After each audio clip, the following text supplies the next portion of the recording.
l'introduction au Nouveau Testament, D.A. Carson puis Douglas Moo.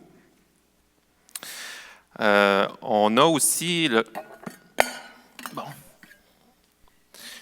il y a une partie du cours une bonne partie du cours qui nous a été, l'information nous a été envoyée par Capital Baptist Church à Washington, D.C., là où est-ce que Aaron avait fait un voyage à un moment donné. Fait que l'Église a envoyé une partie de son cours sur le survol du Nouveau Testament, puis moi, je prends de l'information à travers ce cours-là aussi. Troisième référence, on appelle ça la Bible. Vraiment une bonne référence. J'en parle, puis ça a l'air niaiseux, mais pour de vrai, quand on se fait référer des choses comme un livre, pas souvent, mais ce que je veux dire par là, c'est que c'est important de revenir, de concevoir que la Bible, c'est la première référence pour nous, qui est la parole de Dieu. Puis, moi-même, ça m'arrive il y a quelqu'un qui me passe un livre, puis je le dévore, c'est pas long, en oubliant la Bible. Parce que, je suis dedans, puis c'est correct, mais c'est juste la priorité, ça devrait toujours être la parole de Dieu. Puis analyser nos livres aussi à travers la parole de Dieu, qui, elle, est infaillible. Donc, l'objectif ou les objectifs du cours, comprendre la vue d'ensemble de chaque livre du Nouveau Testament. Fait qu'on va voir les auteurs, on va voir les styles, on va voir les structures de chacun des 27 livres du Nouveau Testament. Comprendre aussi qu'il y a une continuité entre les livres du Nouveau Testament, entre eux. Voir les promesses que Dieu a tenues envers son peuple dans l'Ancien Testament. Entendre Dieu nous parler à travers sa parole et aussi qui va nous interpeller dans nos propres vies, parce que si ça n'a pas d'effet, ça ne sert à rien. Ce que n'est pas le cours. Le cours, ce n'est pas un cours universitaire, OK? On n'est pas ici pour s'enfler la tête puis peut être capable de sortir de l'Église. C'est accessible. C'est accessible à tout le monde. Ce n'est pas un cours philosophique. Encore une fois, on ne veut pas partir des nuages puis pelleter des nuages. Il y a de l'information, beaucoup d'informations, mais le but, c'est d'être transformé par la parole et de vivre de cette parole-là par la suite. Dernière chose par rapport à ce que ce n'est pas, le cours, même si ça fait plusieurs fois que tu prends un survol du Nouveau Testament, ce n'est pas une perte de temps. Pourquoi? Parce qu'on a continuellement besoin de vivre de Christ, de revenir continuellement à la croix et de connaître plus profondément la nature de notre foi, de vivre de son amour. Éphésiens 3, 17, 19 va dire que le Christ habite dans vos cœurs par la foi et que vous soyez enracinés et fondés dans l'amour. Pour être enraciné et fondé, il y a des choses qui doivent prendre racine sous terre. Ça prend du temps.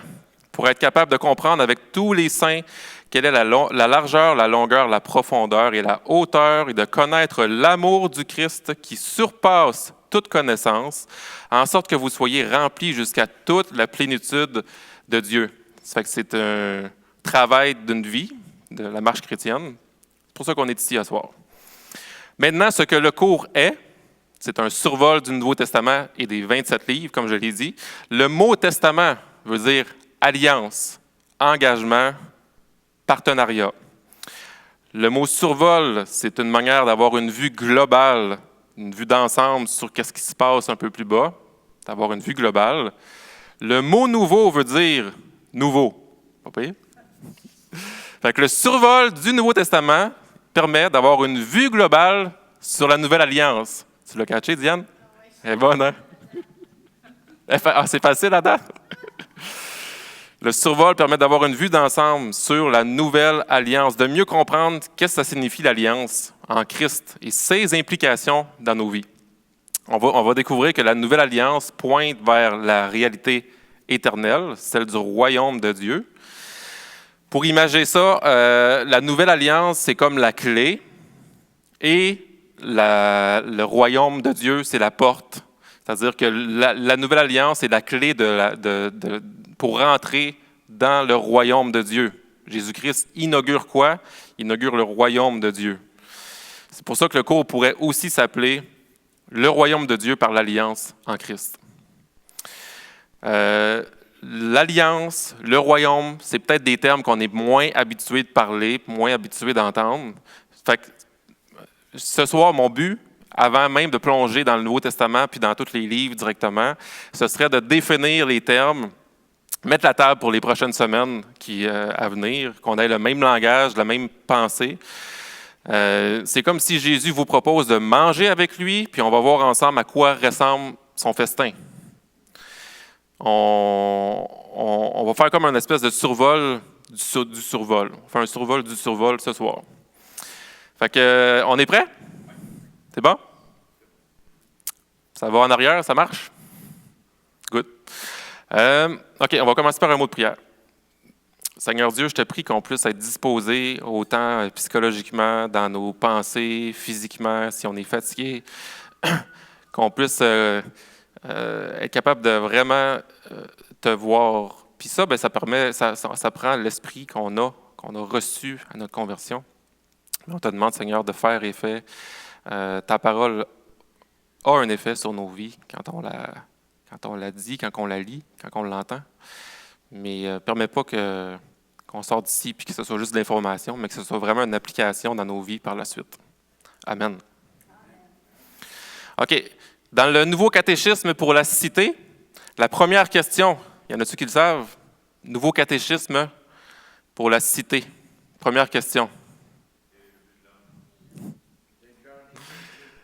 Yes. Quel est le principal but de la vie de l'homme? Glorifier Dieu et...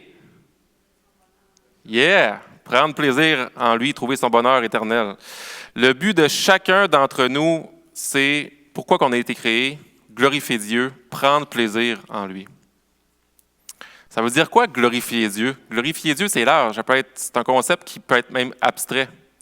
La gloire de Dieu, c'est sa grandeur, sa splendeur, sa beauté. Dieu, il est déjà glorieux, parce que c'est Dieu. Fait que glorifier Dieu, ça voudrait plus dire reconnaître sa grandeur, lui rendre l'honneur en le louant par nos pensées, nos gestes, nos paroles. C'est l'adorer, lui seul, parce que lui seul est digne. Concrètement, qu'est-ce qui se passe quand on le reconnaît, quand on reconnaît sa grandeur? Bien, son nom est exalté, son nom est élevé. On fait l'éloge de ses attributs. Puis concrètement, c'est qu'on reconnaît qu'il est saint, qu'il est fidèle, qu'il est gracieux, miséricordieux. On reconnaît son amour envers nous, envers les autres. On accepte ce qu'il dit de lui et ce qu'il dit de nous-mêmes. On lui fait confiance. On accepte qu'il nous montre notre besoin de vivre de lui et pour lui. Mais quelqu'un peut être d'accord avec ces explications-là sans pour autant se mettre en action. On pourrait dire oui, Dieu, c'est ça, glorifier Dieu. On pourrait faire une thèse là-dessus sans qu'il y ait d'application concrète dans sa vie. On voit dans Matthieu 21, 28 à 31, une parabole que Jésus va dire. « Qu'en pensez-vous? Un homme avait 2 fils. Il s'adressa au premier et dit, « Mon enfant, va travailler aujourd'hui dans ma vigne. » Il répondit, « Je ne veux pas. » Ensuite, il se repentit et il y alla. Il s'adressa alors au second et donna le même ordre. Celui-ci répondit, « Je veux bien, Seigneur. » Mais il n'y alla pas. Lequel des 2 a fait la volonté du Père? Ils répondirent, « Le premier. » Et Jésus leur dit, « En vérité, je vous le dis, les collecteurs d'impôts et les prostituées vous devanceront dans le royaume de Dieu. » On peut acquiescer à ce que la parole dit. « Oui, c'est vrai, c'est correct. » Ou bien même dire, « Je vais le faire, Seigneur. J'ai reçu ton appel, je vais y aller. » Mais rester assis puis rien faire. Fait que glorifier Dieu, ça va au-delà de savoir c'est quoi glorifier Dieu. C'est accepter ce que la parole de Dieu, puis y obéir. Rendre gloire à Dieu, c'est aussi lui être soumis, lui obéir, comme j'ai dit. Fait que quelqu'un pourrait dire, pourquoi Dieu n'a pas fait des robots? Pourquoi on n'est pas tous des robots? Ça aurait été plus simple. Dieu crée des robots, puis les robots lui obéissent. Parfait. Parce que par-dessus tout ce que je viens de dire sur comment glorifier Dieu, il y a un élément qui unit toutes choses et qui englobe tout. C'est quoi? Oui! C'est l'amour qu'on a envers notre Père qui nous a aimés le premier. Sans ce lien filial-là de fils et de filles de Dieu envers leur Père céleste, il est impossible de prendre plaisir en Dieu. Puis s'il y a obéissance, c'est une obéissance qui est un acte religieux sans valeur. Là, je veux vous montrer deux textes. Ça peut paraître long, mais c'est deux textes de l'Ancien Testament qui, des fois, on a l'impression que Dieu, dans l'Ancien Testament, est sévère, plus que dans le Nouveau Testament. Mais écoutez ça. C'est dans Deutéronome 7, 6 à 9. « Tu es un peuple saint pour l'Éternel, ton Dieu. L'Éternel, ton Dieu, t'a choisi pour que tu sois un peuple qui lui appartienne parmi tous les peuples qui sont à la surface de la terre. Ce n'est pas parce que vous dépassez tous les peuples en nombre que l'Éternel s'est attaché à vous et vous a choisi. En effet, vous êtes le plus petit de tous les peuples. Mais c'est parce que l'Éternel vous aime, parce qu'il a voulu tenir le serment qu'il avait fait à vos ancêtres, qu'il vous a fait sortir par sa main puissante et vous a délivré de la maison d'esclavage, de la main du Pharaon, roi d'Égypte. Sache donc que c'est l'Éternel, ton Dieu, qui est Dieu. Ce Dieu fidèle garde son alliance et sa bonté jusqu'à la 1000e génération, envers ceux qui l'aiment et qui respectent ses commandements. » Amen. On voit dans Amos, au chapitre 5, versets 21 à 24, « Je déteste, je méprise vos fêtes, je ne peux pas sentir vos assemblées. Quand vous me présentez des holocaustes et des offrandes, je n'y prends aucun plaisir. Et les veaux engraissés que vous offrez en sacrifice de communion, je ne les regarde pas. Éloigne de moi le bruit de tes cantiques. Je n'écoute pas le son de tes luttes. Mais que le droit jaillisse comme un cours d'eau et la justice comme un torrent qui n'arrête jamais de couler. » Dieu n'est pas intéressé à nos actes religieux sans valeur, purement par une obéissance qui est comme une espèce de... qui n'est pas une conversion, qui est plus, il faut que je le fasse, mais je n'ai aucune relation avec Dieu, je ne le connais pas. Comme j'ai dit, par-dessus tout, il y a l'amour qui unit. L'amour de Dieu envers nous en premier, puis nous, on répond à cet amour-là. Le but de l'homme est de glorifier Dieu et de prendre plaisir en Dieu. Ce qui veut dire, j'espère qu'on a plus catché, l'honorer, l'exalter, lui obéir dans l'amour. C'est pas pour rien que dans Matthieu 22, on lit « Tu aimeras le Seigneur ton Dieu de tout ton cœur, de toute ton âme et de toute ta pensée. » C'est le premier commandement et le plus grand. Jésus répond ça. Et voici le deuxième qui est semblable. « Tu aimeras ton prochain comme toi-même. » De ces deux commandements dépendent toute la loi et les prophètes. On peut comprendre et connaître les 613 commandements de l'Ancien Testament sans avoir ce que Jésus a répondu là. Tout se résume par l'amour que tu as envers ton Dieu. Donc, le but de notre création, oui, c'est la gloire de Dieu à travers une relation filiale où on est participant à sa gloire. C'est là, d'ailleurs, qu'on est heureux, qu'on trouve notre bonheur et le réel sens à notre existence. C'est là qu'on le trouve. Et c'est ça que l'histoire biblique va nous dire. J'aimerais prendre un temps pour raconter les grandes parties de l'histoire biblique. Pourquoi je le fais? C'est parce qu'avant de plonger dans le Nouveau Testament, je trouve ça bien de vous transporter vers le Nouveau Testament. C'est comme une espèce d'introduction avant de rentrer dans les livres, parce que je ne veux pas que ce soit juste comme je l'ai dit tantôt, intellectuel, on va comprendre c'est quoi les livres du Nouveau Testament. Je veux qu'on comprenne avant c'est quoi l'ensemble, la méta-narration en arrière du Nouveau Testament. Fait que première section de l'histoire biblique, c'est quoi? Bien, c'est Dieu qui crée l'univers. Création de la terre, l'univers, les animaux, la végétation, création de l'homme. Il y a un partenariat qui est là entre l'homme et Dieu. Prends soin du jardin que je t'ai donné, et toi, jouis de ma création. À condition que tu ne manges pas du fruit de l'arbre de la connaissance du bien et du mal. L'homme est la représentation de Dieu sur terre. C'est l'image de Dieu. Comme étant un bon souverain qui porte des bons fruits. Adam et Ève avaient le devoir et la connexion avec Dieu pour porter des bons fruits, l'amour, la paix, la bienveillance, la famille, et ainsi de suite. C'est une alliance entre Dieu et l'homme. Fait que là, j'ai dit le mot « alliance ». Je sais qu'il y a plusieurs théories sur les alliances à travers les familles chrétiennes, et ce n'est pas un cours sur les alliances. Fait que je fais juste une parenthèse ici pour dire que, comme ce n'est pas un cours sur les alliances, je ne vais pas m'étendre sur tous les types de théories par rapport aux alliances. Mais ici, c'est important de comprendre que l'histoire biblique, dans son ensemble, a le même but. Peu importe le chrétien, peu importe la théorie du chrétien, là, tout le monde s'entend pour dire que l'histoire biblique a le même but. Et c'est quoi? D'amener au salut par la foi tous ceux qui lisent la Bible. OK?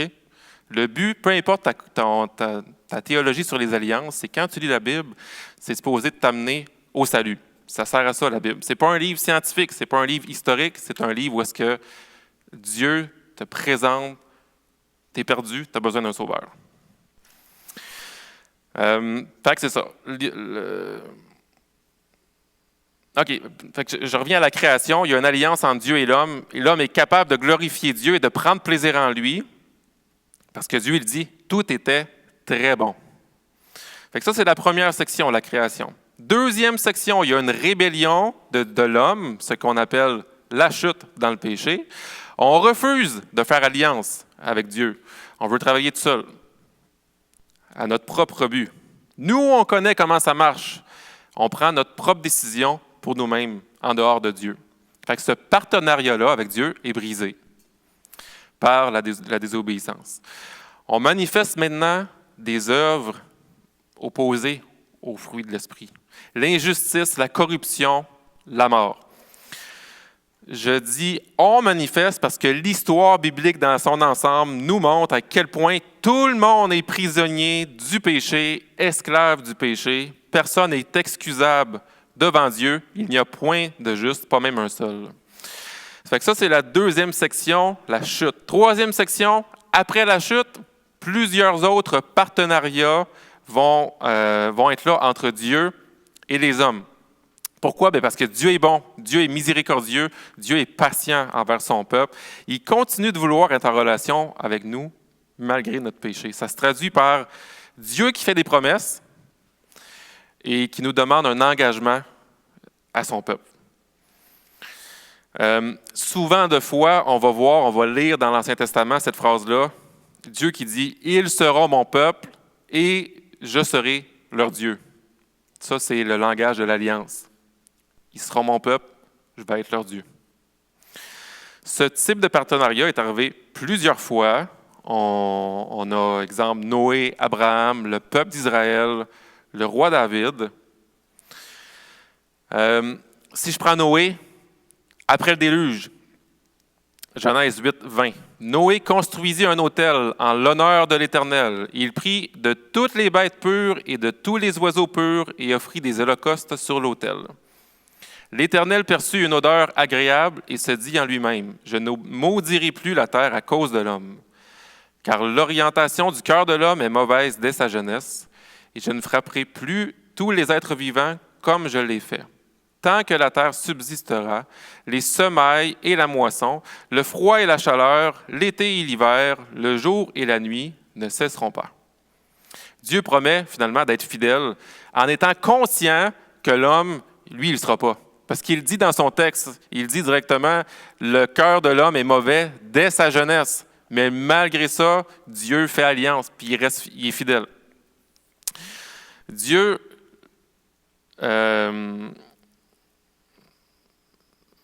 OK, excusez, ça c'est pour Noé, que Dieu il reste fidèle malgré qu'il connaît le cœur de l'homme dès sa jeunesse.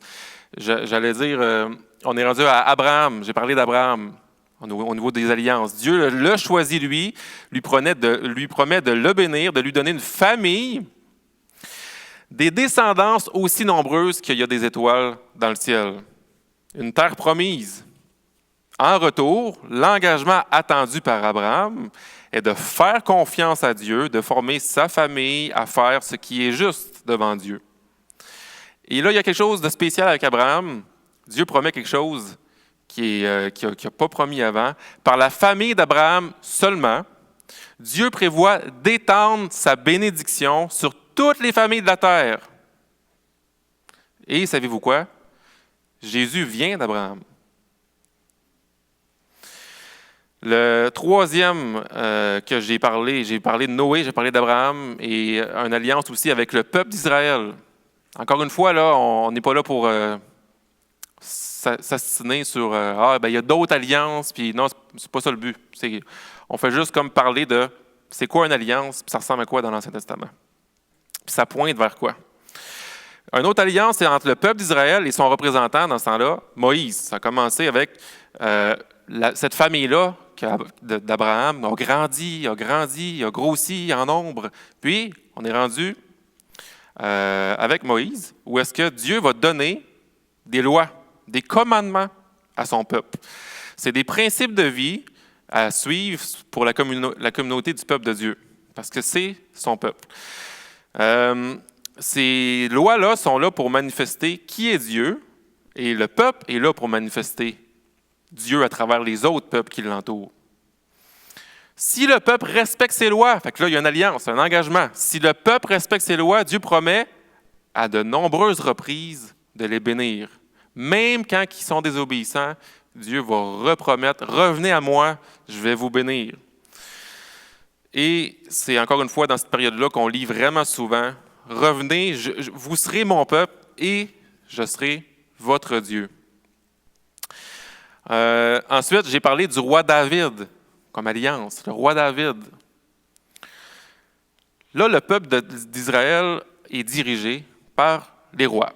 Le roi David, il veut bâtir un temple pour Dieu, mais c'est finalement Dieu qui promet de bâtir une maison.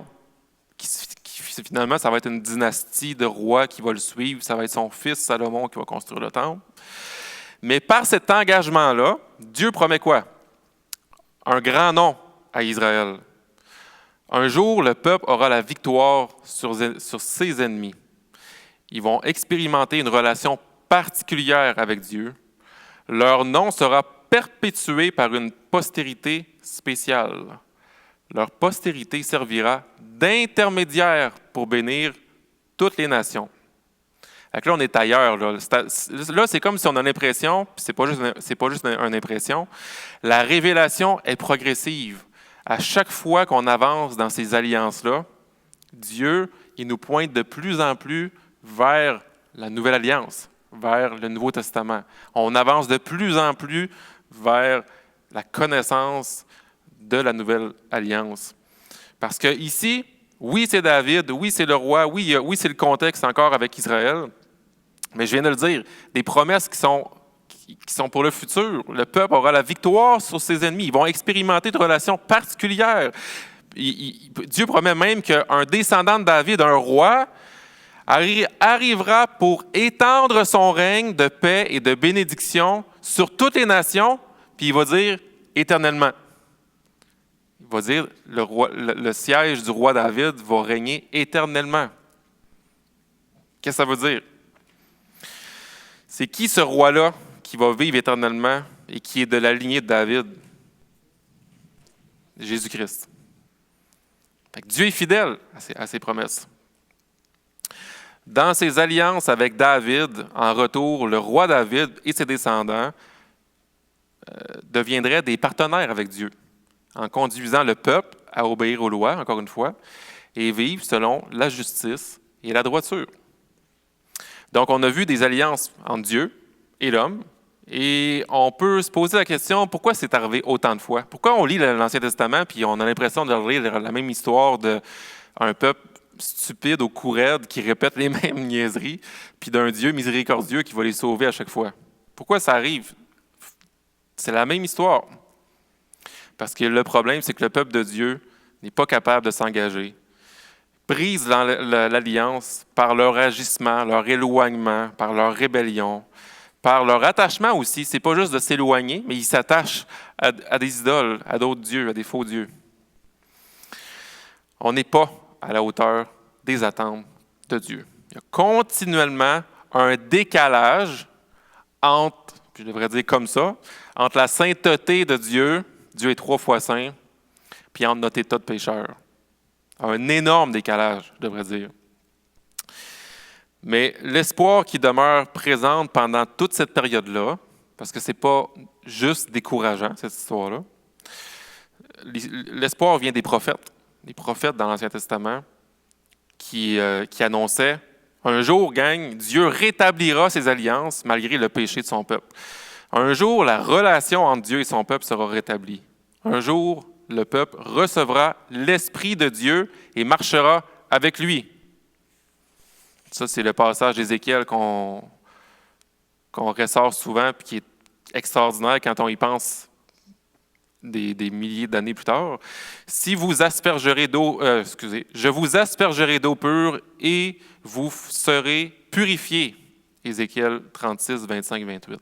« Je vous purifierai de toutes vos impuretés et de toutes vos idoles. Je vous donnerai un cœur nouveau et je mettrai en vous un esprit nouveau. Je retirerai de votre corps le cœur de pierre et je vous donnerai un cœur de chair. C'est mon esprit que je mettrai en vous. » C'est mon esprit que je mettrai en vous. C'est vraiment, vraiment, vraiment particulier. Nous, on vit dans cette nouvelle alliance-là. Mais pour un peuple dans l'Ancien Testament qui reçoit ce message-là, c'est vraiment, vraiment quelque chose. Ainsi, je vous ferai suivre mes prescriptions, garder et respecter mes règles. Vous habiterez dans le pays que j'ai donné à vos ancêtres. Vous serez mon peuple et je serai votre Dieu. Remarquez ici que c'est par l'Esprit de Dieu qu'ensuite nous allons suivre ses règles et ses prescriptions. Ou même ailleurs, on va lire qu'on va l'aimer en retour. Fait que ça brise un peu l'espèce de... on est capable d'y arriver tout seul, puis ça brise aussi la chrétienté et non le christianisme. La chrétienté qui est comme... moi, je suis chrétien, fait que je fais les bonnes choses parce que je suis chrétien, mais dans le fond, je n'ai pas de relation avec Dieu. Puis quand que je lis Matthieu 7, que je me rends compte qu'il y a des gens qui ont guéri du monde, qui ont fait des miracles, mais que Jésus va leur dire « Je ne t'ai jamais connu, je ne te connais pas, mais c'est parce que je n'avais pas de relation avec Jésus. » Fait que c'est ça que ça veut dire.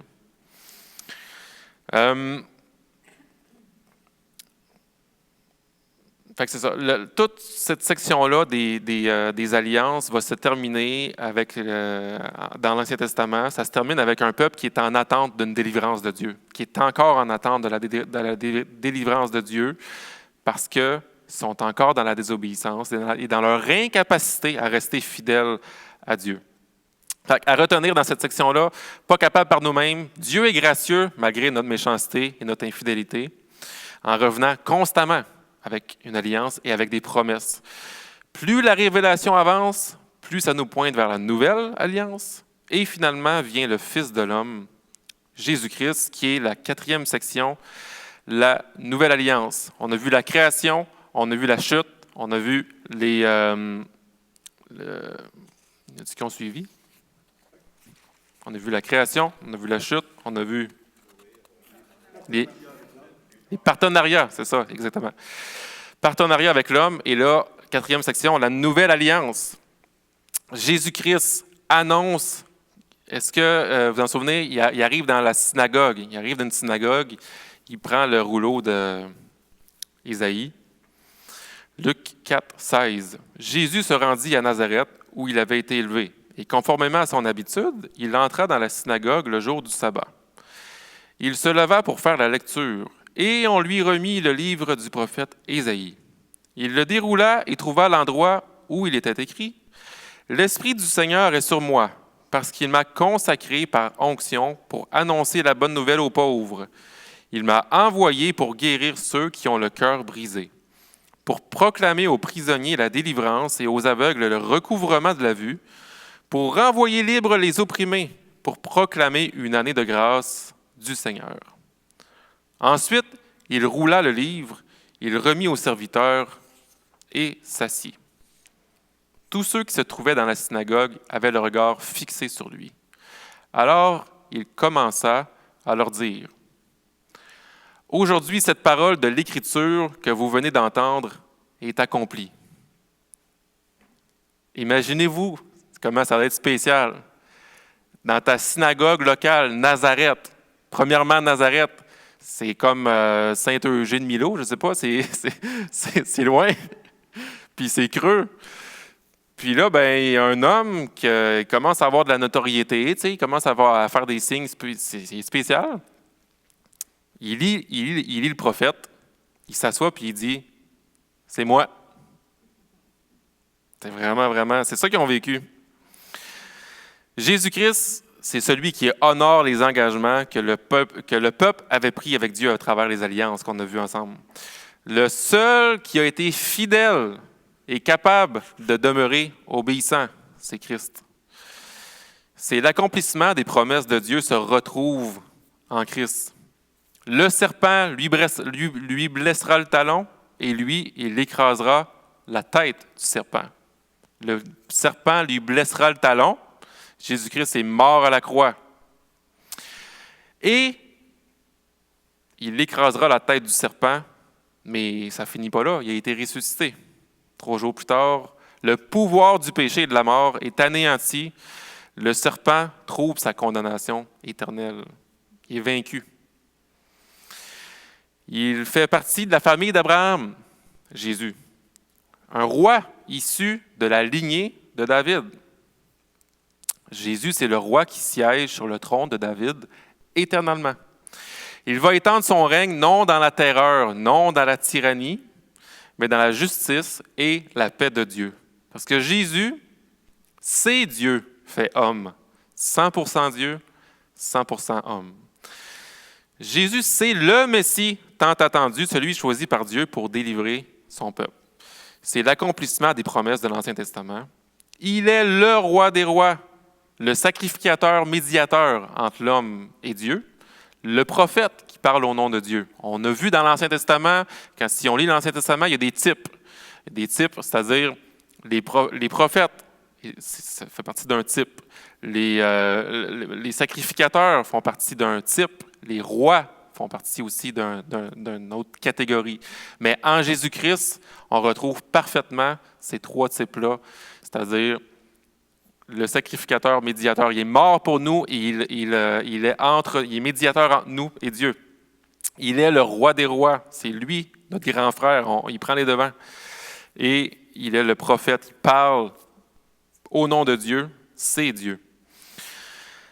Dans la Nouvelle Alliance, c'est Dieu qui a pris notre place parce que nous, on est incapables spirituellement. Il a pris notre place dans l'obéissance de la loi, en dépendance avec Dieu. Mais aussi, il a pris notre place dans la conséquence qu'apporte le péché. C'est quoi la conséquence du péché? Le salaire du péché, plutôt? La mort. En mourant à la croix, il reçoit la colère de Dieu, le poids du péché de l'humanité sur lui. Il ressuscite 3 jours plus tard en ayant la victoire sur la mort et nous donnant accès au Père. Amen. Par Jésus, pour reprendre les termes de l'alliance, de l'engagement, quiconque souhaite renouveler son partenariat avec Dieu peut le faire par le biais du Fils de Dieu. Il est notre représentant auprès du Père, c'est notre grand frère. Jésus invite les gens à le suivre pour intégrer cette nouvelle famille par alliance. Tu sais, cette expression-là, au Québec, je ne sais pas ailleurs, une famille par alliance, c'est souvent Ben, quand tu te maries, il y a des bagues. Puis les bagues, c'est les alliances. Ça représente quoi, la bague? Quand tu te maries, ça représente l'engagement des 2 personnes qui s'unissent ensemble. Puis la bague est ronde. Ça représente l'infini. Fait que, on dit humainement parlant que les gens qui s'engagent, qui s'unissent dans les liens du mariage, c'est jusqu'à ce que la mort nous sépare. Parce qu'on a un corps charnel. Mais c'est le signe de l'alliance qui crée une nouvelle famille par alliance. Avec Jésus, c'est un vrai infini par alliance. Avec Jésus, c'est la vraie éternité par alliance. Mais sauf que notre alliance, ce n'est pas une bague. C'est l'Esprit Saint qui est un gage de notre union à Christ et qui nous fait reconnaître notre statut d'enfant en disant « Abba, Père, Je reconnais que tu es mon Père. OK? Ça, c'est important. L'alliance, là, cette bague-là qu'on a avec Christ, c'est quoi qui nous représente? C'est quoi qui est le signe de l'alliance? C'est l'Esprit Saint qu'on a reçu, qui est un gage de notre union avec Christ. On le sait qu'on va recevoir l'héritage du Père parce qu'on a reçu l'Esprit. C'est pour ça que Jésus dit, je dois partir, c'est important que je parte. Vous allez recevoir le Consolateur, l'Esprit Saint. Mais plus encore, malgré qu'on continue de pécher dans notre vie, Jésus s'engage à faire de nous des partenaires pendant notre marche chrétienne. Okay? On n'est pas laissé seul. On n'est pas laissé seul. Cette nouvelle alliance-là, elle est perpétrée par Jésus, puis elle est continuée à cause de Jésus. On n'est plus esclave du péché. On continue de pécher. On n'est plus esclave du péché parce que Dieu produit en nous des nouveaux désirs. On passe d'un royaume à un autre. Et parce qu'il produit des nouveaux désirs, ben nous, on a le désir de s'engager et de progressivement, c'est une progression, ressembler à notre grand frère, à notre Sauveur. Sauf que la différence maintenant entre cette alliance-là, qui est plus excellente, pour reprendre Pascal Denot dans son livre, versus les autres alliances, c'est que cette alliance-là, elle ne peut pas être rompue. Elle ne peut pas être rompue parce que c'est Jésus-Christ qui est notre représentant devant Dieu. C'est Jésus, notre représentant. La nouvelle alliance est une alliance vraiment plus qu'excellente. Notre représentant, c'est Christ. C'était la 4e section, la nouvelle alliance. Puis ça se termine ou ça se continue. J'aime pas ça dire termine parce qu'on va continuer à vivre de cette manière-là, mais encore de meilleure manière, c'est-à-dire dans un monde totalement renouvelé, la nouvelle création, une humanité complètement renouvelée, un corps glorifié dans la présence éternelle avec Dieu, en partenariat parfait avec Dieu. On va répandre, comme au début de la création, les bienfaits de la nouvelle création dans l'amour et la paix de Dieu. Une nouvelle humanité qui prend réellement plaisir en Dieu et qui glorifie pleinement Dieu. De la création à la chute, à l'histoire relationnelle, qu'on pourrait dire boiteuse, entre le peuple de Dieu, Israël et Dieu, l'histoire biblique raconte la même chose du début à la fin. On est créé pour être en relation avec Dieu. On n'est pas capable d'entrer en relation par nous-mêmes et de maintenir cette relation-là depuis la chute dans le péché. On a besoin d'un sauveur. Et par la foi en Dieu et en ses promesses dans l'Ancien Testament, on est sauvé. Ou par la foi en Jésus-Christ dans le Nouveau Testament, on est conduit jusque dans la vie éternelle. Tout pointe, je ne me souviens plus qui a dit ça, mais le monde se sépare à la personne de Jésus-Christ. Que ce soit l'Ancien ou le Nouveau Testament, le monde se sépare en 2 catégories. Et les croyants et les non-croyants. Il est presque 8 heures, je pense. Je pense qu'on va prendre une pause tout de suite. Comme ça va... Ouais, on va prendre une pause.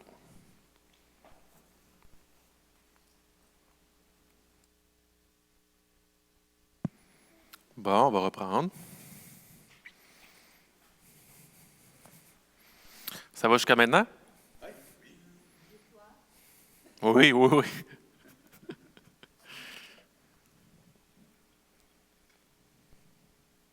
OK. Donc, on était aux sections, l'histoire biblique. L'histoire biblique qui se termine par la nouvelle création, puis notre arrivée dans la terre promise. C'est Jésus-Christ qui nous amène vers cette terre promise-là.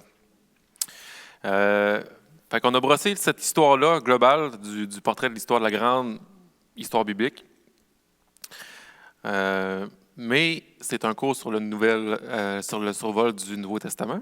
Donc, on va finir ce soir par rapport à ça, par rapport aux principes, différents principes, parce qu'on va en avoir plusieurs au courant du cours, sur la Nouvelle Alliance. Parce qu'au début du cours, j'ai dit que le survol pouvait aussi s'appeler le survol du royaume de l'Alliance. Pendant le ministère de Jésus sur terre, qu'est-ce qu'il faisait? Bien, il annonçait, bien, on va le lire, Matthieu 4, 23. Jésus parcourait toute la Galilée.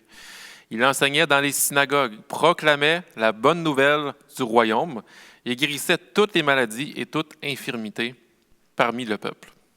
Fait que Jésus annonçait la bonne nouvelle du royaume. Comme je l'ai dit, la nouvelle alliance en Christ, c'est la clé de la porte du royaume de Dieu. Autrement dit, Jésus prêche sur le royaume de Dieu, tout en étant lui-même la voie du royaume pour y rentrer. Il inaugure le royaume de Dieu. Mais ce royaume-là, quand on parle du royaume, comment on peut le définir? Ça peut être large comme idée, là, un royaume. On a déjà défini que le royaume est accessible, premièrement, par l'alliance que Jésus-Christ a faite en mourant à la croix. Quand on prend la Sainte Seine, là, on lit les textes de la Sainte Seine.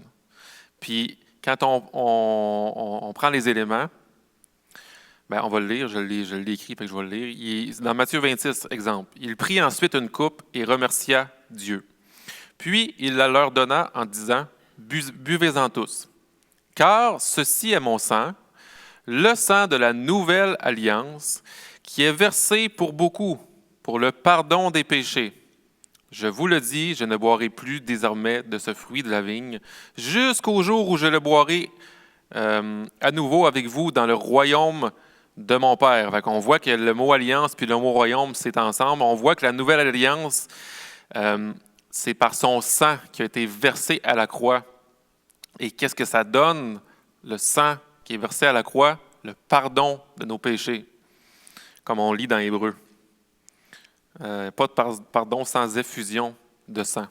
Le sang de Christ est le signe de la nouvelle alliance et le pardon du péché.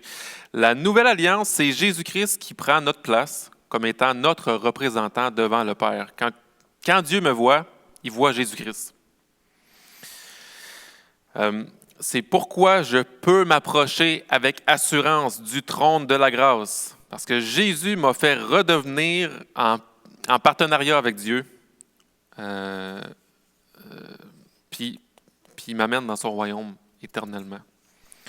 Lui étant mon Père, moi étant son Fils, on pourrait dire aussi, nous étant son peuple, et lui étant notre Dieu, comme on le lit dans l'Ancien Testament. Le royaume de Dieu est aussi caractérisé par un renversement de position. On le voit tout le temps dans le Nouveau Testament. C'est le royaume inversé. On sait que la sagesse du monde et la sagesse de Dieu sont opposées. Okay? La sagesse du monde et la sagesse de Dieu sont opposées. Ça fait que c'est pas étonnant que quand on parle de royaume de Dieu, la description du royaume de Dieu est différente des royaumes du monde qu'on voit, des royaumes humains. Parce que le royaume présenté par Jésus, c'est pas celui d'un Dieu qui va être comme imposer sa volonté, un tyran qui va être victorieux en écrasant le monde par violence. Il n'est pas comme ça, notre Dieu. Il dit le plus grand dans le royaume de Dieu est celui qui se rend humble, comme un petit enfant.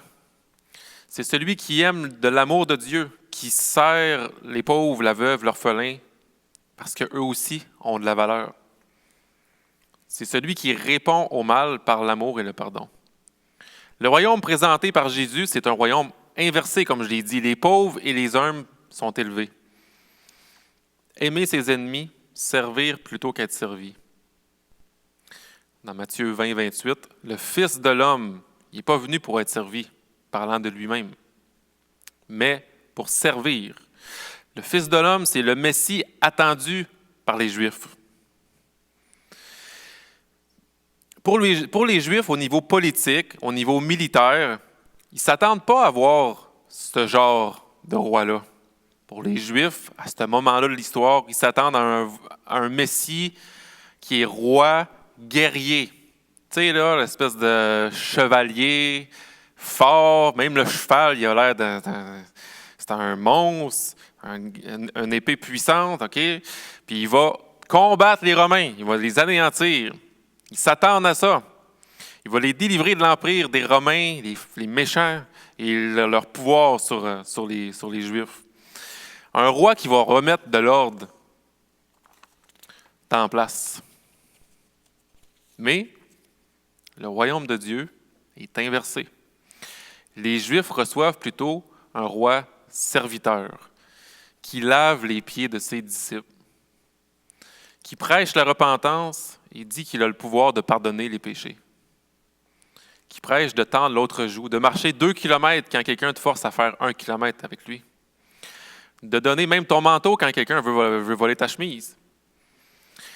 Les Juifs reçoivent un roi souffrant qui meurt à la croix devant ses ennemis. Fait que là, imaginez la scène des disciples ou des gens qui ont suivi Jésus pendant son ministère terrestre. Il est installé à la croix. Il est en train de recevoir. Les clous vont rentrer dans ses avant-bras, dans ses pieds. Puis là, tu regardes ça puis tu te dis, on est vaincu. On a cru à la mauvaise affaire.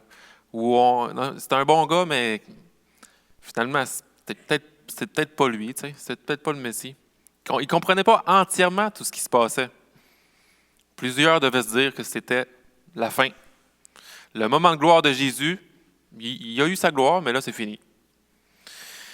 Mais en plus de mourir à la croix devant ses ennemis, Jésus meurt à la croix pour ses ennemis.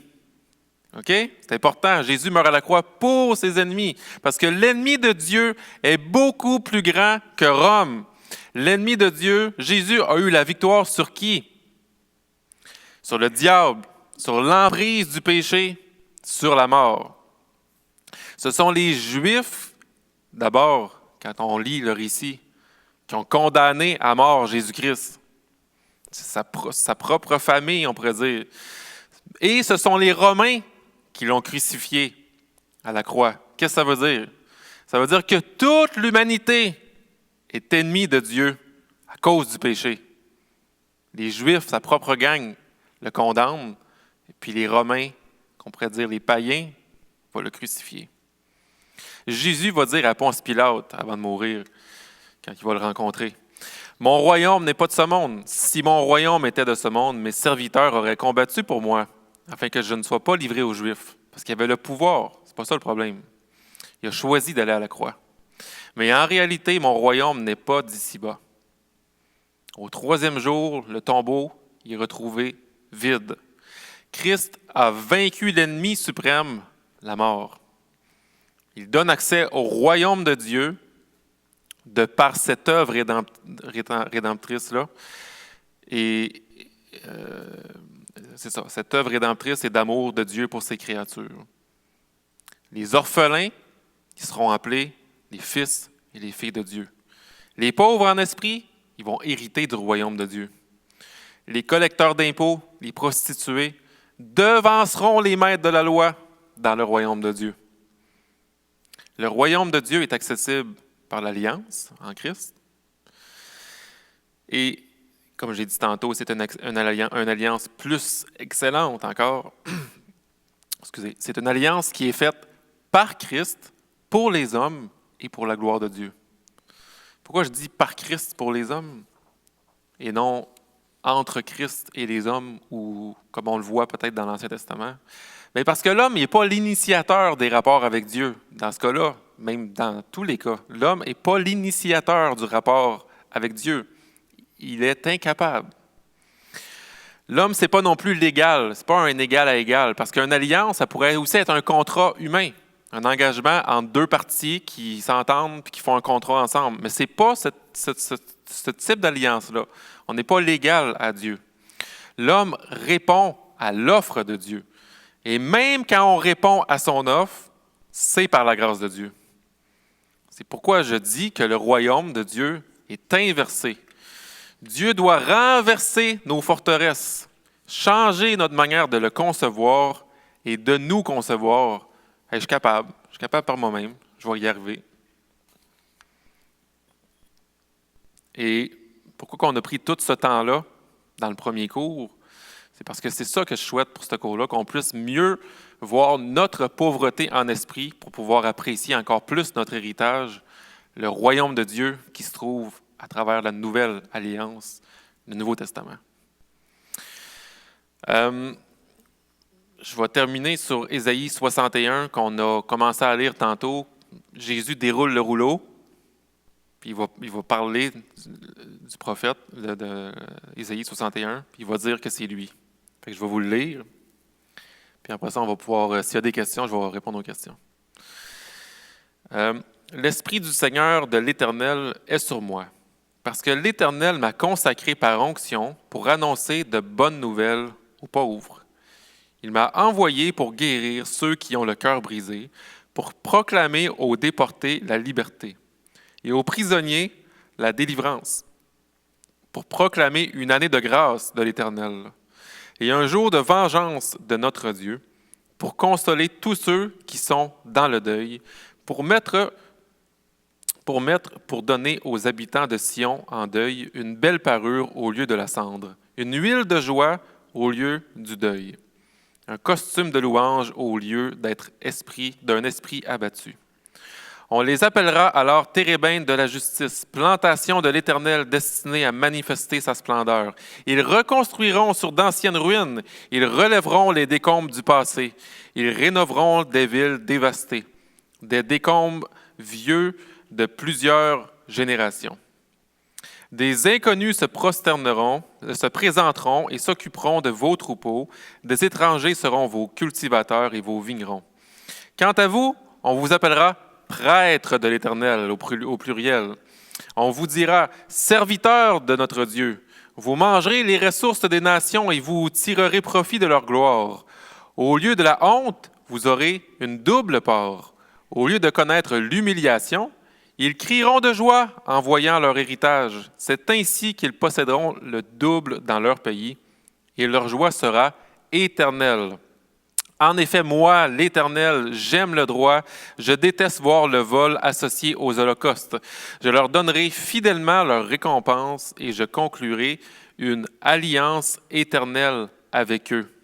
Vous voyez que c'était déjà dans l'Ancien Testament. Je conclurai une alliance éternelle avec eux. Leur descendance sera connue parmi les nations et leur progéniture parmi les peuples. Tous ceux qui les verront reconnaîtront qu'ils sont une lignée bénie de l'Éternel. Je me réjouirai en l'Éternel. Tout mon être tressaillira d'allégresse à cause de mon Dieu, car il m'a habillé avec les vêtements du salut. Il m'a couvert du manteau de la justice. Je suis pareil aux jeunes mariés qui, tel un prêtre, se coiffe d'un turban splendide, ou la jeune mariée qui se pare de ses bijoux. En effet, tout comme la terre fait sortir son germe, tout comme un jardin fait pousser ses semences, le Seigneur l'Éternel fera pousser la justice et la louange devant toutes les nations. Amen. La parole de Dieu. La semaine prochaine, cours numéro 2, ce qu'on va voir, on va commencer à rentrer dans la structure du Nouveau Testament. Fait qu'on va voir les auteurs, on va voir les genres littéraires, fait qu'on va carrément survoler le Nouveau Testament. On va voir aussi le message central du Nouveau Testament. On va voir le peuple de la Nouvelle Alliance et la nouvelle création. Fait que, tu sais, à travers le fait qu'on va passer à travers les auteurs et les genres, on va s'apercevoir qu'il y a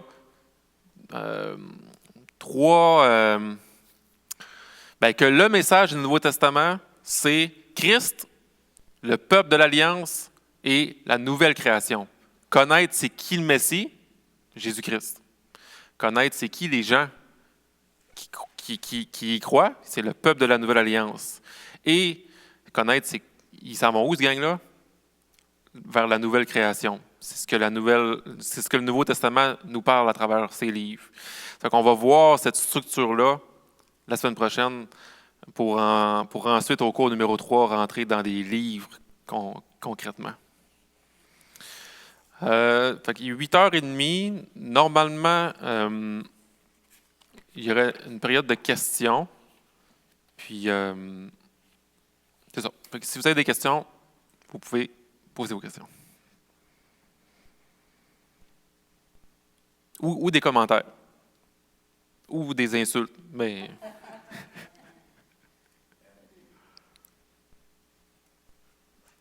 Selon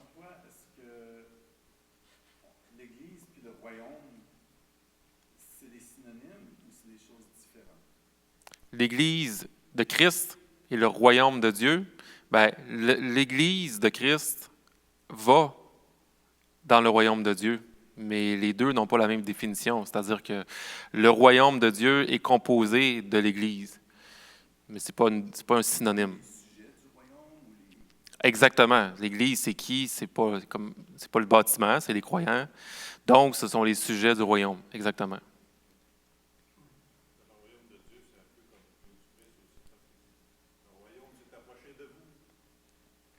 C'est ça. Tu dis le royaume de Dieu, c'est Christ. Même, on va lire dans Éphésiens, notre héritage se trouve en Christ, mais notre héritage, c'est Christ. On va pas. Faut pas voir notre. Je ne sais pas si vous vous souvenez, on avait fait une petite série sur Dieu et l'Évangile. Dieu et l'Évangile, comme quoi, faut pas comme instrumentaliser Jésus-Christ. Bon, je prends Jésus pour ce qui est, puis après ça, ben, je fais ce que je veux.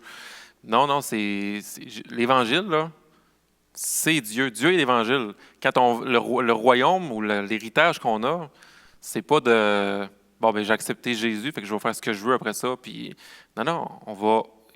Au début, quand je parlais de glorifier Dieu puis prendre plaisir en lui, ça va être réel, une manifestation réelle de ça. Fait que parce qu'on est des créatures, il ne faut pas oublier qu'on n'est pas les créateurs, on est des créatures. Puis on est créé pour un but, comme chaque création. Fait que quand on va être avec lui, on va réellement être dans la joie d'être son serviteur, puis de le glorifier, de lui rendre gloire, de faire ses louanges.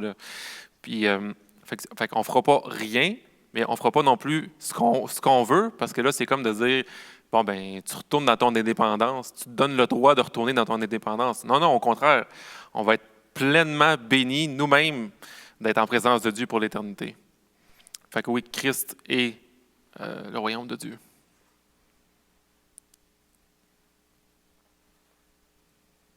Tu parles du royaume qui est hérité. Est-ce que tu pourrais nous parler un peu plus de justement la distinction entre hériter ou recevoir le royaume puis la question de faire arriver? Parce que des fois, on a tendance à penser que nous autres, on va construire le royaume, mais j'ai pas l'impression que c'est ce que tu disais pendant que tu parlais. Souvent, on va prier que ton règne vienne, mais aussi fais avancer ton royaume ou qu'il y ait plus de convertis, puis tout ça. Mais il ne faut pas oublier qu'on est participant à l'œuvre de Christ, et donc, c'est Dieu qui fait arriver son royaume. D'abord, comme je l'ai dit tantôt, Jésus-Christ inaugure le royaume en disant « Je suis le royaume de Dieu ». Il va le clarifier de plus en plus. Même qu'au début, il va dire « Non, non, ce que vous avez vu, là, parlez-en pas. Là. L'heure n'était pas venue. » Mais plus qu'il va avancer dans son ministère, plus qu'il va dire qui il est vraiment et pourquoi il est réellement venu.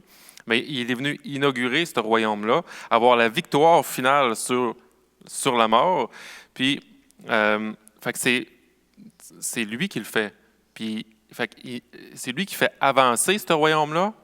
Puis c'est lui qui fait, dans ta question, il y avait la question d'avancer, puis la question de... Parce que tu parlais d'hériter le royaume, mais des fois, j'ai l'impression qu'on a tendance à vouloir dire qu'il faut qu'on le fasse arriver. Comme si les transformations, les changements que nous, on va apporter, c'est ça le royaume.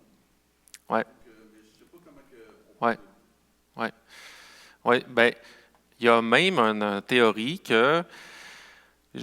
dit que le retour de Jésus-Christ, la deuxième venue de Christ, va arriver quand tous les croyants vont être, quand tout le monde, l'entièreté du monde vont être convertis, puis qu'on va être, fait que c'est faux. Premièrement, comme j'ai dit, c'est Christ qui fait l'œuvre. Puis deuxièmement, l'héritage qu'on reçoit. C'est pas parce qu'on fait en fait, je l'ai dit vraiment souvent aujourd'hui par rapport au fait qu'on est des incompétents spirituels. On est des incapables spirituels. Puis la Bible nous en parle de manière tellement clairement parlant dans toute son histoire. L'histoire de l'Ancien Testament, c'est ça, là. Puis, fait que de faire arriver son royaume nous-mêmes, c'est de revenir encore une fois de « je suis capable, je vais y arriver ». puis on manque le bateau complètement. Là. Fait que nous, on ne fait pas arriver le royaume, mais nous, on est participants à l'avancement de son royaume. C'est ça le plaisir en Dieu qui est vraiment, vraiment trippant. Mais non, on ne fera pas nous-mêmes arriver le royaume. Peut-être qu'il y avait d'autres choses dans ta question. Pas mal ça? Ouais.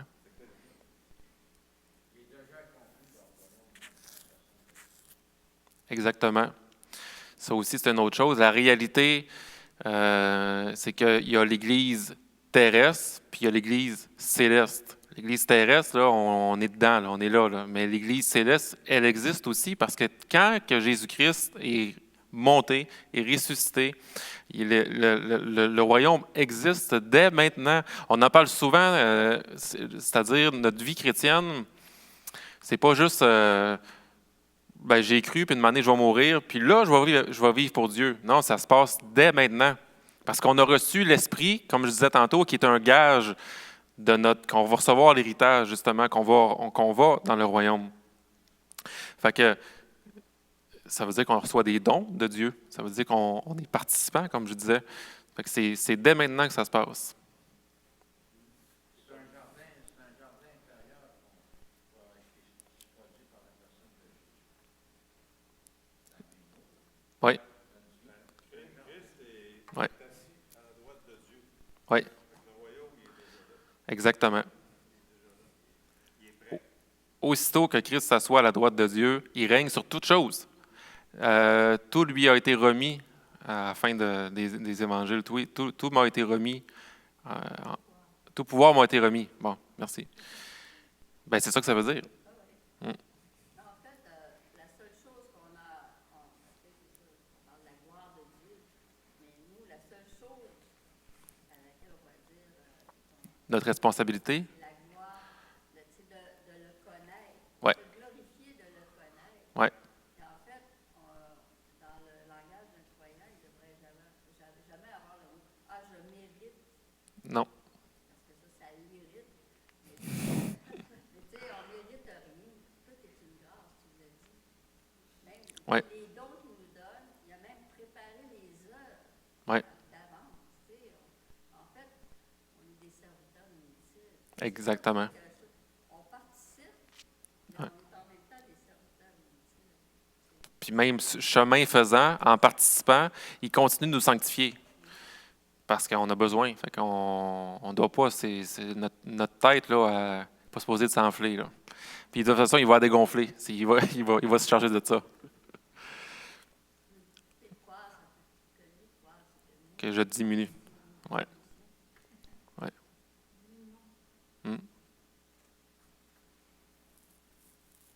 il y avait un livre qui s'appelle Jésus plus rien égale. Jésus plus rien égale tout. Ouais. Ben, notre responsabilité, finalement, c'est de, quand je disais tantôt, répondre à son appel ou aller répondre à son offre. Déjà, c'est une grâce qui nous fait de répondre, parce qu'on l'a dit depuis tantôt, on n'est pas capable, parce qu'on est aveuglé, on ne le voit pas. Fait que déjà, c'est une grâce. Mais dans le Nouveau Testament, on le voit surtout dans les Épîtres, qu'il nous rend responsables dans notre vie chrétienne, de participer justement à son œuvre, de répondre à ce qu'il y a pour nous. Fait que c'est un travail qui est conjoint dans la souveraineté de Dieu. Dieu est toujours souverain. Dieu est toujours souverain. Mais comme il nous donne des nouveaux désirs, ben, il nous donne la volonté d'aller de l'avant. Fait qu'on a un devoir aussi de se présenter, de s'exposer à Dieu, de répondre à ce qu'il veut pour nous, sans rentrer dans une culpabilité excessive, c'est pas le point, mais plutôt de rentrer dans la relation avec Dieu. Prendre plaisir en Dieu, si tu n'as aucune relation avec Dieu, ça n'arrivera pas. Fait que, même chose pour les non-chrétiens. T'sais, tout le monde va tout le monde naît puis va dans la même direction, la mort éternelle. Tout le monde. Fait que c'est tellement pas un mérite d'y avoir été arrivé par nous-mêmes. Puis c'est pas non plus une injustice de Dieu. Au contraire, tout le monde se dirige vers là parce que c'est la conséquence normal de ce que Dieu a déjà défini d'avance, de mourir éternellement par nos péchés. Fait que le fait de dire « je participe à l'œuvre de Dieu, à l'avancement de son royaume », faut le dire avec humilité, mais il faut le dire parce que c'est une grâce que Dieu nous donne. Mais crème, si c'était pas de ça, on serait en train de se diriger vers une mort éternelle. Fait que c'est spécial. Dis aussi que celui qui va arrêter de donner beaucoup, va demander beaucoup, mais même là, c'est pas un dû, là.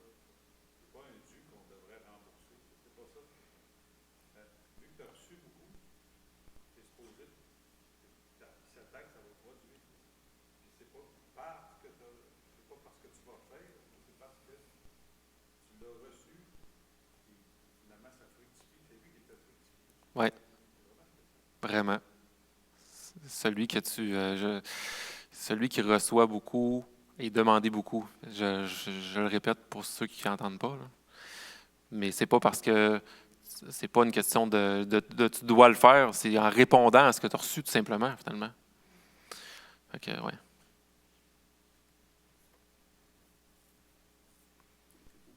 Oui. Est-ce que les non-croyants, Il reste 3 minutes. est-ce que les non-croyants participent aux bénéfices du royaume ou est-ce qu'ils peuvent recevoir des bénéfices du royaume même s'ils ne sont pas de ces sujets? Qu'est-ce que tu en penses? Ouais. Il existe ce qu'on appelle la grâce commune. Puis, par rapport au fait que Jésus-Christ, c'est comme quelqu'un qui va...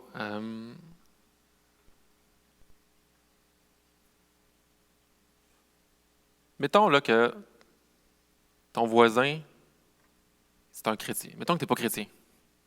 Puis ton voisin, c'est un chrétien. Qui est pas juste chrétien dans le nom, mais qui est réellement sauvé puis qui vit de ça. Bien, la Bible dit que c'est la lumière du monde. La Bible dit que les croyants, on est la lumière du monde. Fait que pour toi, qui n'es pas chrétien, tu vas recevoir quel bénéfice du fait que tu vis à côté de quelqu'un qui est appelé la lumière du monde, selon toi? Tu vas voir dans ces actions, tu vas voir, tantôt tu parlais de justice, puis de justice, que le droit jaillisse, puis que la justice comme un torrent. Oui, OK. Dans le texte, le droit et la justice. Quelqu'un qui vit de la lumière de Christ dans sa vie va faire rejaillir autour de lui une certaine forme, puis je dis une certaine forme parce qu'on est dans un entre ciel et terre, on continue à pécher, mais on est la lumière du monde. Est-ce que Dieu est fidèle? Est-ce que Dieu est Dieu pour être capable qu'on soit la lumière du monde? S'il dit, c'est parce que c'est vrai. Fait que, il y a des impacts du fait que tu as vraiment l'air à vouloir parler. On n'est pas la lumière du monde. Non. Ça fait penser à Jean-Baptiste, il n'était pas la lumière, il venait rendre témoignage Oui, à la lumière. oui. Mais l'Église, c'est quoi? Parce qu'on est la suite du... Oui. Mais ça, c'est ça, on représente l'Alliance, le sel de la terre. Fait que, ben, là, tu es pas mal sûr. Là. Fait que, mon,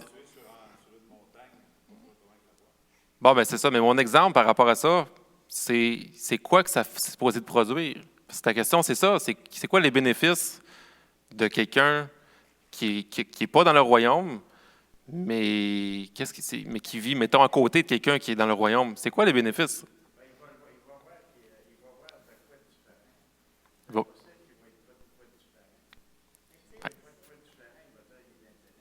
Ouais. Mm. Mm. Tu vois quelqu'un, mettons, toi qui étais un gars dans ton ancienne vie, tu vois quelqu'un qui a une conduite complètement différente, ben, tu vois l'enquête. Moi, en tout cas, oui. Ouais. Oui, quelqu'un, comme un exemple, que j'ai commencé à être ça, j'ai vu des personnes qui avaient vraiment des comportements admirables. Mm. Puis ça m'a porté un peu. Fait que ça peut diminuer l'impact du péché dans notre vie, ça veut dire. Fait que ça peut faire ça. Je crois véritablement qu'il voit qu'il y a de quoi de différent totalement. Hmm. Ouais, avec l'humilité. Oui, c'est correct. Fait que ça peut faire ça comme effet. Ça Ça- peut aussi amener une opposition. Ça peut amener une opposition parce que là, il y a une différence de royaume. Que la lumière, s'ils ne reçoivent pas la lumière, ils vont souvent Rester dans les ténèbres C'est ça, je préfère les ténèbres parce que à la lumière. les ténèbres sont mauvaises. Ouais. Fait que des fois, des réactions. ça va y moi, c'est ça, parce que devant, Mais hein. c'est soit que tu le reconnais, Ouais. soit que tu le refuses. Ouais. Il n'y a pas de milieu. Exactement. Fait qu'il il y a l'effet pas positif dans ce sens-là, qui est une réaction par rapport à ça. Hey, qu'est-ce que tu veux, toi? Tu sais, dans Jean, la lumière, Est venu. Puis ouais, exact. Hmm. c'est comme c'est ça. Tu y réponds ou tu y réponds pas. Non, c'est vrai que tu peux pas être neutre. Tu peux dire, je crois en Dieu, je crois en Jésus, mort à la croix, ressuscité. Oups! Là, il y a comment l'autre le reçoit, c'est souvent bien différent de juste dire, je crois en Dieu. Là. C'est Psaume 36, 10 qui parle de ça. Il y a une place qui dit que ceux qui sont dans la maison, de la même façon, votre lumière doit briller devant tout le monde. Alors les autres verront le bien que vous faites. C'est bon, ça. Alors, les autres verront les... Hein? Ben, dans le Nouveau Testament, il y a un passage qui parle de ça. Je ne sais pas la référence. J'ai une lumière qui brille, mais je ne suis pas la lumière. Bon, on fait comme refléter la lumière, en fait. Un peu, je vois. Es-tu fâché? Ben non, pas tout. Ben, tu sais,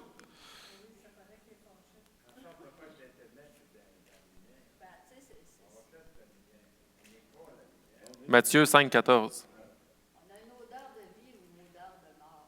Donc, l'odeur de vie, c'est la lumière. L'odeur de mort, c'est les ténèbres. Bon, vous êtes le sel de la terre. Le sel de la terre, c'est quoi le sel dans l'Ancien Testament? C'est le signe de l'alliance. Tu vas mettre du sel sur toutes tes offrandes. Fait que c'est le signe de l'alliance. On est le sel de la terre, ça veut dire on porte l'alliance en nous pour les autres. Mais si le sel perd sa saveur, avec quoi la lui rendra-t-on? Il ne sert plus qu'à être jeté dehors et piétiné par les hommes. Vous êtes la lumière du monde.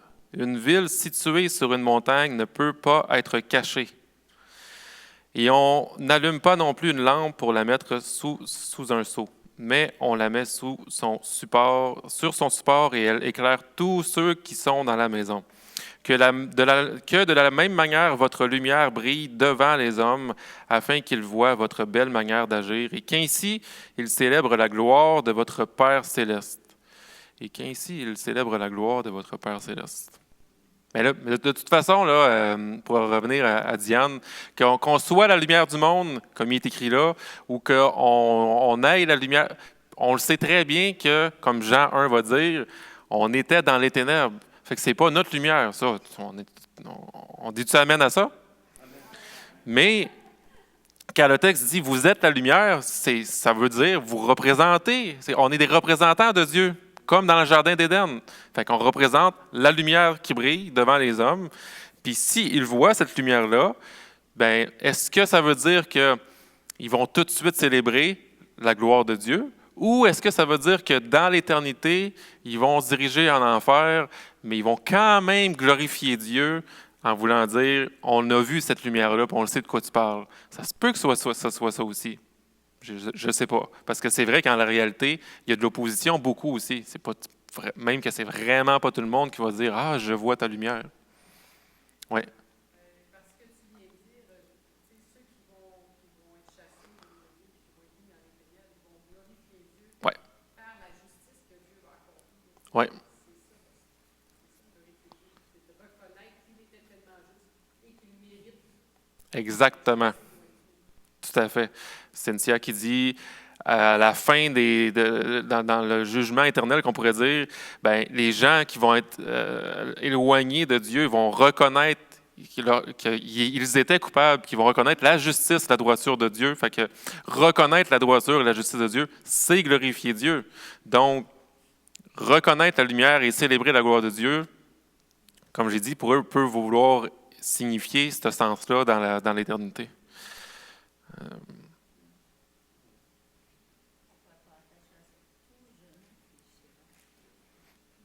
Tout genou fléchira. Tellement. Ouais. Fait que si c'est clair, ben, c'est parce que je lis. Mettons, on peut chanter la tune Cette lumière qui est en toi, reste avec nous. Oui, puis ça veut aussi dire que si j'écarte pas, ça revient à notre responsabilité versus la souveraineté de Dieu. La lumière, on est dans la lumière dès on change de royaume. Dans le royaume, en passant, est-ce qu'il y a des ténèbres? Pas un once de ténèbres. Zéro. Fait que c'est pas je suis dans la lumière, je suis dans la noirceur, je suis dans la lumière, je suis dans la noirceur. C'est plus que si je me tourne le dos, moi, je me considère dans la noirceur. Je suis dans la lumière, mais je vois, c'est comme un enfant, là, va dans le coin. J'ai le nez dans le coin. Je vois juste du noir.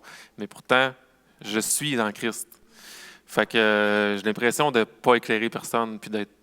Mais non. Tu es dans la lumière. Reviens à moi, parce que tu es avec moi. Ben oui. Ça me rappelle le passage qui nous a transportés du royaume des ténèbres. Ouais. On est transportés. Transporter du royaume des ténèbres vers le royaume de la lumière. Ce que je répète parce que le monde n'y entendra pas. Je pensais que tu étais différent. Aussi. Ça me permet de sauver du temps avant de répondre.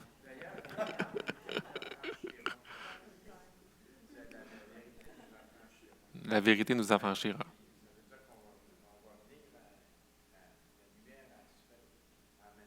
Oui.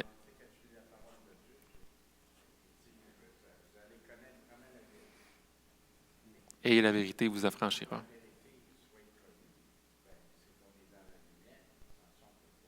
Oui. Hmm. Oui.